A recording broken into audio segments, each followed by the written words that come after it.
여러분 안녕하십니까? 집중호우로 엄청난 양의 쓰레기들이 밀려들면서 충청권의 식수원인 대청호가 몸살을 앓고 있습니다.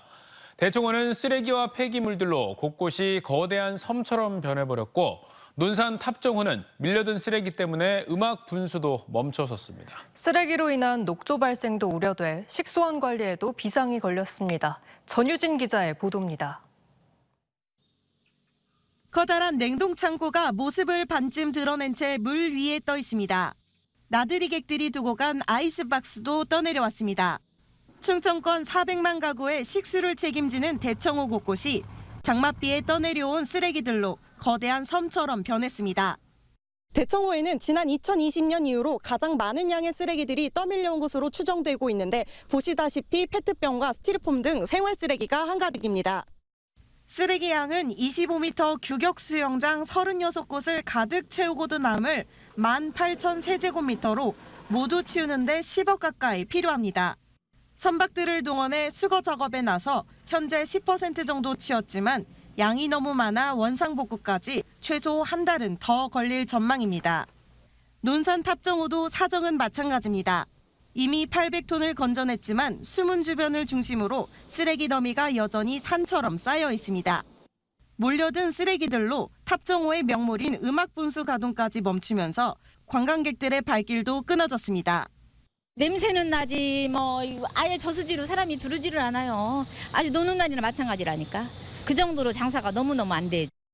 해안에서 쓰는 수거 장비까지 긴급 투입돼 1, 2주 내로 정비가 마무리될 것으로 보이지만 다시 비가 내려 쓰레기가 떠내려올 수 있는 만큼 언제쯤 원래 모습을 되찾을지는 미지수입니다. 장맛비에 떠밀려온 쓰레기는 나뭇가지 등 목초류가 대부분. 하지만 부탄가스나 플라스틱 등 데울 수 없는 생활 쓰레기와 폐기물들이 섞여 있다 보니 신속한 수거와 처리가 어려운 상황입니다. 부유물만 떠내려오면 상당히 빨리 수거를 할 수가 있어요. 근데 부유물이 아니고 생활 쓰레기가 많다 보니까 또 지금 스티로폼 또 일일이 다 박사공이 나왔고. 한편 밀려든 쓰레기를 모두 치우더라도 쓰레기에서 나온 영양염료가 녹조의 성장을 돕는 만큼 식수원 수질 관리에도 비상이 걸릴 전망입니다. TJB 전유진입니다. 대전과 세종을 비롯해 공주, 아산, 논산, 부여, 청양 등 충남 5개 시군에 폭염경보가, 나머지 충남 전 지역에는 폭염주의보가 내려졌습니다. 오늘 낮 기온은 공주 34.3도, 대전 33.6도, 부여 33.4도 등 충남 대부분 지역이 30도를 웃돈 가운데 서해안과 충남 내륙 일부 지역은 열대야 현상을 나타내겠습니다. 내일도 낮 기온이 33도에서 35도 분포로 오늘보다 무덥겠고 낮부터 저녁 사이 5에서 40mm가량의 소나기가 내리는 곳도 있겠습니다. 기상청은 온열 질환 발생 가능성이 높다며 노약자의 경우 야외 활동과 외출을 자제할 것을 당부했습니다. 서산시와 태안군 천수만 해역에 고수온주의보가 발령됐습니다. 고수온주의보는 수온이 28도에 도달하거나 도달할 것으로 예측되는 해역에 발령되며 올해는 지난해보다 4일 정도 빠릅니다. 도내 해역에는 지난 2016년 50억 원, 2018년 29억 원, 2021년 9억 원 등 고수온 피해가 이어지고 있습니다. 충남도는 장마가 소강 상태로 접어들면서 서해 연안 해역 수온이 급격하게 올라갈 것으로 보고 예찰과 현장 지도를 강화하기로 했습니다. 대전시가 정부경 대전도시공사 사장이 자신이 회장으로 있는 대전육상연맹에 기부금을 낸 것과 관련해 문제가 없다는 결론을 내렸습니다. 횡령 혐의로 정 사장을 검찰로 이첩한 국민권익위원회의 판단과 다른 결론을 내린 건데 이번 사건과 관련해 법원과 수사기관의 판단에 어떤 영향을 미칠지 주목되고 있습니다. 김철진 기자입니다. 대전도시공사 사장에 취임한 뒤 대전육상연맹 회장을 겸임하며 연맹 측에 공사예산 4천만 원을 기부해 국민권익위원회의 조사를 받은 정구경 대전도시공사 사장. 권익위로부터 사건을 넘겨받은 대전시 감사위원회가 도시공사의 행동강령상 정 사장의 기부금에 문제가 없다고 판단했습니다. 정 사장이 직위를 이용해 자신이 회장으로 있는 연맹에 이득을 취하게 했다고 판단한 권익위와 달리 전임 사장 때부터 후원해온 기부금인 만큼 정 사장이 부당한 이득을 얻었다고 보기 어렵다고 본 겁니다. 공사하고 육상연맹은 출연금에 대해서 기관 명의로 지급하는 것으로 합의가 있었던 상황이고요. 고객 고의적으로 출연금 예산을 납부한 것이 아니고 편성된 예산을 집행한 것이기 때문에. 다만 이번 사건과 관련해 도시공사의 법적 리스크가 모두 해소되진 못했습니다. 정 사장이 사적 이해관계자로 신고와 회피, 기피 신청을 하지 않았다는 이해충돌방지법 위반 혐의에 대한 법원의 과태료 처분 판단이 아직 나오지 않았기 때문입니다. 앞서 도시공사 측은 경찰의 이해충돌방지법 위반 과태료 처분에 대해 반발하며 법원에 이의를 제기한 바 있습니다. 대전 감사위원회의 경우 공사의 임직원 행동 강령을 바탕으로 결론을 내리지만 법원은 공직자 이해충돌방지법을 바탕으로 과태료 처분 결정을 내리게 됩니다. 한편 국민권익위가 정 사장에 대해 횡령 혐의로 검찰 수사를 의뢰한 것으로 확인돼 대전 도시공사의 육상연맹 기부금 논란의 최종 판단까지는 다소 시일이 걸릴 것으로 보입니다. TJB 김철진입니다. 지난해 10월 TJB가 단독으로 보도한 미성년자 일당의 여고생 집단 폭행 사건과 관련해 오늘 첫 항소심 재판이 진행됐습니다. 여고생 한 명을 6시간 넘게 모텔에 감금하고 성폭행, 집단 폭행한 혐의로 재판에 넘겨진 일당 4명은 모두 잘못을 인정하고 깊이 반성한다며 다만 피해자 측에도 사과의 마음을 전달하기 위한 시간이 필요하다고 밝혔습니다. 이에 대해 피해자 측은 TJB와 통화에서 그동안 사과에 대해 진실된 마음으로 전달받은 바가 없다며 엄벌을 주장했습니다.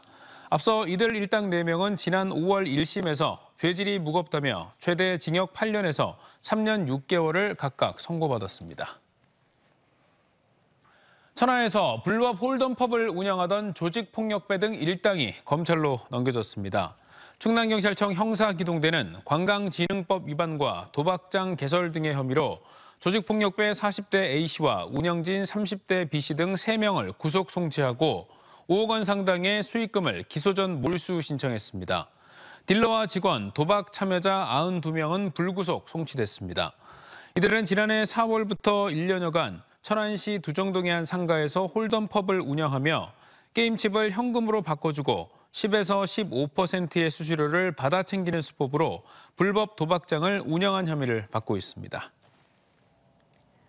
지난해 110만 명이 다녀가면서 대전을 넘어 대한민국을 대표하는 축제로 자리매김한 대전 영시축제가 열흘 앞으로 다가왔습니다. 축제 기간이 지난해보다 이틀 늘어난 가운데 더 강력한 재미와 한층 업그레이드된 콘텐츠로 방문객들을 맞이할 준비를 마쳤습니다. 조혜원 기자가 보도합니다. 지난해 여름 14년 만에 부활해 일주일 동안 110만 명이 다녀간 대전 영시축제. 올해는 축제 기간을 이틀 늘려 다음 달 9일부터 17일까지 9일 동안 중앙로 1원 대전역에서 옛 충남도청까지 1km 구간과 인근 원도심 상권에서 펼쳐집니다. 증기기 원차가 설치된 과거존에선 1905년 대전역이 생기면서 성장한 개척자들의 도시 대전을 만나고 현재 존에서는 수소 트램과 함께 인류 경제도시 대전을 주제로 다채로운 공연들이 펼쳐집니다. 대전셋 발사체를 주제로 한 미래존에선 꿈돌이 가족인 꿈씨 패밀리가 총출동해 우주특별시 대전의 미래를 미리 만나봅니다. 올해는 개막 당일 블랙이글스 에어쇼를 시작으로 대학생과 시니어 모델 150여 명이 펼치는 패션쇼 퍼레이드, 시민 300여 명의 광복절 퍼포먼스 등 매일 색다른 대규모 퍼레이드가 선보입니다. 옛 충남도청사는 온 가족이 즐길 수 있는 패밀리 테마파크로 조성돼 축제 일주일 전인 다음 달 3일부터 방문객들을 맞이하고 인근 갤러리에선 지역 예술인들의 전시와 공연이 펼쳐집니다. 대전 시민의 삶의 만족도를 높이는데 큰 역할을 하리라고 보고 있고요. 저희는 이 축제를 5년 안에 아시아 최고의 축제로 또 세계 3대 축제 반열에 올릴 목표를 가지고 최선을 다해서 준비하고 있습니다. 원도심 경제 활성화를 위해 먹거리존은 지난해 4곳에서 6곳으로 참여 점포는 80개에서 120개로 확대됐습니다. 안전한 축제를 위해 행사장 안팎에서 교통통제와 축제 안내, 환경 정비 등의 임무를 수행할 자원봉사자 1,600여 명도 발대식을 갖고 영시축제의 성공을 기원했습니다. 영시축제가 교통통제가 돼서 진행되기 때문에 바뀐 버스 노선이나 또 임시 승강장 위치를 시민들에게 안내해줘서 시민들이 조금 더 불편함을 느끼지 않고 좀 더 편하게 축제를 즐길 수 있도록 노력하겠습니다. 인기 걸그룹 스테이시를 비롯해 헤이즈와 화사, SG 워너비 등 유명 가수들의 공연과 더불어 7개 자매 우호도시 문화예술단 공연과 외국인 길거리 노래방 등 세계인이 함께하는 글로벌 축제로서 면보도 선보일 예정입니다. TJB 조혜원입니다. 올해 대전에서 분양한 아파트 7곳에서 대거 미분양 사태가 발생한 가운데 어제 실시된 도안 2-2지구 1순위 청약에서 평균 4대1의 경쟁률이 나왔습니다. 힐스테이트 도안 리버파크 1단지는 평균 5.85대 1의 경쟁률로 6개 주택형 모두 1순위 마감됐고 평균 2.93대 1의 경쟁률을 기록한 2단지는 7개 주택형 가운데 5개 주택형이 마감됐습니다. 대전 부동산 시장 침체 속에도 비교적 선전했다는 평가가 나오는 가운데 도안 2-5지구도 오는 26일 견본주택을 공개하고 분양에 들어가 결과가 주목됩니다. 농촌 지역은 몸이 아픈 어르신들이 많지만 의료시설이 부족해 제때 병원 진료를 받기가 어려운 게 현실인데요. 방학을 맞은 한의대생들이 농촌 의료봉사에 나서 수준 높은 의료 서비스를 제공해 큰 호응을 얻었습니다. 이선학 기자가 보도합니다. 이른 아침부터 어르신들이 마을 농협으로 모여듭니다. 이들이 찾은 곳은 건물 2층에 마련된 한의대 학생들의 의료봉사 진료소입니다. 우선 혈압과 맥박, 문진을 통해 적절한 처방이 내려집니다. 한평생 거친 농산일로 온몸이 쑤시고 아픈 어르신들에게 가장 인기 있는 진료는 침과 뜸 치료입니다. 농촌은 의료시설이 부족해 제대로 치료받기 위해서는 도시로 나가야 하지만 농산일이 바빠 엄두도 못 내는 상황. 의료봉사를 나온 학생들이 그저 고마울 따름입니다. 도시권에 있는 사람들과 의료 혜택을 좀 덜 받고 또 귀찮고 안 가고 뭐 이런 사람들이 좀 있는데 아주 상당히 좋은 일을 하는 것 같아서 우선 뭐 저 자신도 간단한 치료를 받기 위해서 나왔습니다. 학생들에게도 의료봉사는 더없이 소중한 경험입니다. 의료 사각지대인 농촌의 현실을 직접 보고 환자들과 소통하면서 의료인으로서의 역할과 보람을 되새기는 계기가 됐습니다. 이런 의료봉사라는 값진 경험을 할 수 있어서 너무 좋고요. 이제 더 이렇게 진료를 하면서 더욱 어르신분들께 한 발 더 나아갈 수 있는 그런 소중한 경험을 하게 되는 것 같아서 너무 뜻깊고 좋습니다. 이번 한방봉사에는 전자뜸 장비를 비롯해 치료실과 약제실 등 실제 한방병원에서 이루어지는 진료 시스템을 그대로 가져와 수준 높은 의료 서비스를 제공했습니다. 의료시설이 부족한 농촌 지역인 만큼 의료봉사에 대한 수요도 많고 그만큼 주민 반응도 좋습니다.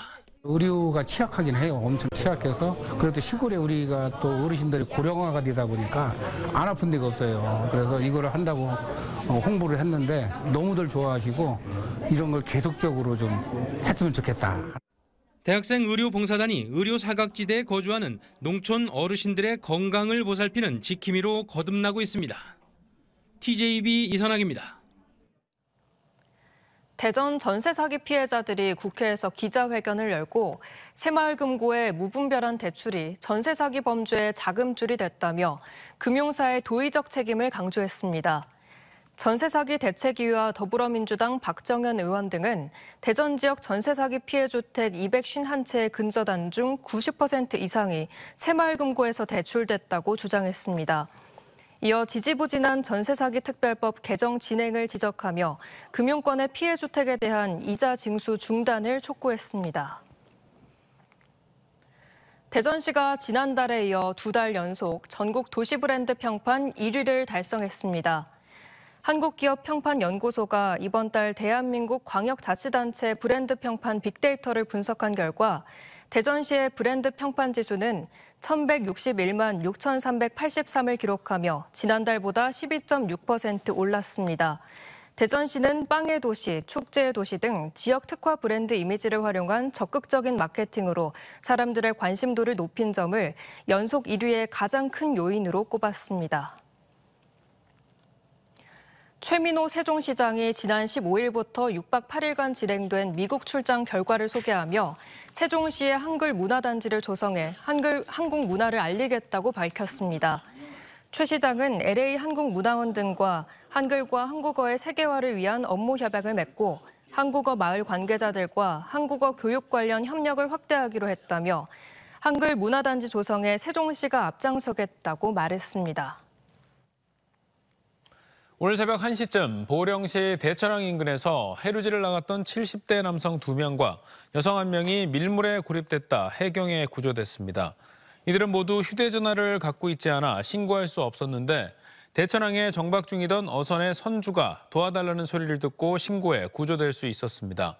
보령해경은 최근 해루질 사고가 빈번하게 발생하고 있다며 반드시 물때를 미리 확인하고 구명조끼를 착용해 줄 것을 당부했습니다.